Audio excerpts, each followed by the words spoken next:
خالتي، بمناسبة السنة الجديدة حابة أقلك أنتِ أم صغيرة لبنات أختك، أنتِ مركز الحب والأمان لقلبي، وما بنقدر إنه نوصفها مهما وصفناكِ، لأنه بالمختصر حياة بأكملها، والحياة بتكون حلوة لأنه الخالة بتعطي من قلبها، هي رمز العطاء، عطف ومحبة ولطف بدون مقابل.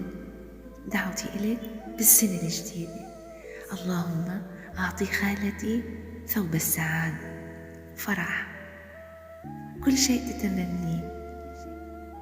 اللهم احفظ خالتي، هي مصدر سعادة في حياتنا يا رب العالمين. اللهم لا تجعلها تشتكي لا هما ولا حزنا ولا غما. كل عام وأنتِ بخير خالتي الغالية.